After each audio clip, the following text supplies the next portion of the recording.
Pohon atau hutan merupakan paru-paru dunia karena banyak pohon menjadi salah satu penghasil oksigen terbesar di dunia, di mana oksigen adalah kebutuhan pokok dalam kehidupan manusia. Dengan menanam pohon, berarti mengurangi terciptanya konsentrasi panas yang berlebihan akibat dari polusi udara, karena pohon dapat mengendalikan suhu dan memberikan kelembaban pada udara. Beberapa studi menunjukkan bahwa terhubung dengan alam akan meningkatkan aspek kognitif manusia.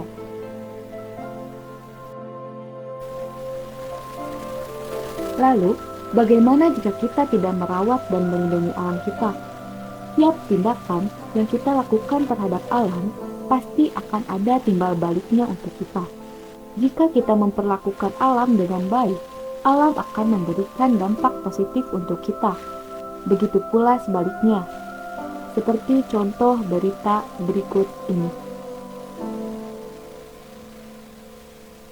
Badang membuat 3 warung terseret arus dan 32 hektar lahan pertanian Banjir setinggi warga 50 cm rusak. merendam ruas terjadi jalan di Said jalur Raya lingkar Duren Gentong, Sawit, Kadipaten Jakarta Timur, Tasikmalaya. Senin siang.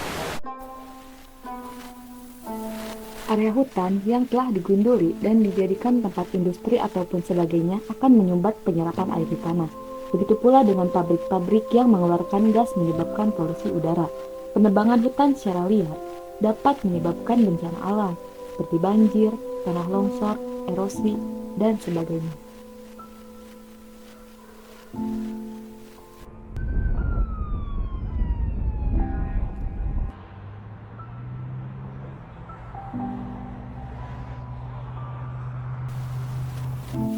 Akibat dari pemanasan global yang semakin tinggi, menyebabkan perubahan cuaca yang ekstrim, misalnya seperti kemarau yang berkepanjangan yang akan menyebabkan terjadinya kebakaran hutan.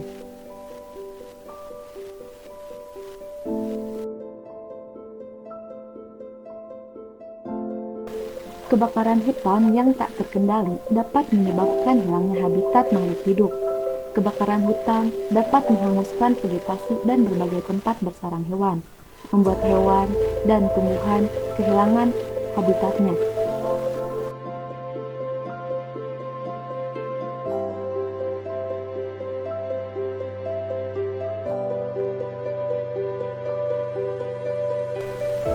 Lalu, bagaimana dengan sampah yang setiap tahunnya terus bertambah? Semakin padat penduduk, semakin menumpuk sampah yang dihasilkan karena tempat atau ruang untuk menampung sampah kurang. Semakin meningkat aktivitas penduduk, sampah yang dihasilkan semakin banyak, misalnya aktivitas pembangunan, perdagangan, industri, dan sebagainya.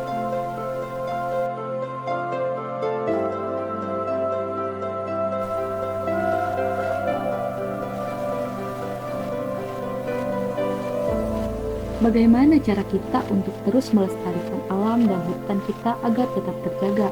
Apakah kita hanya diam saja dan membiarkan hutan gundul?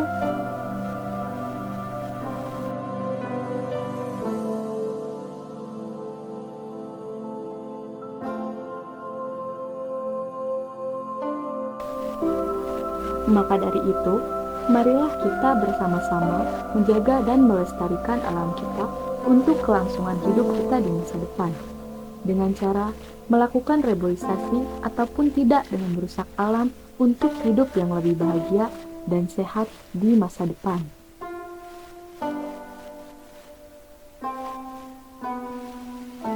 Jagalah dan rawatlah alam kita.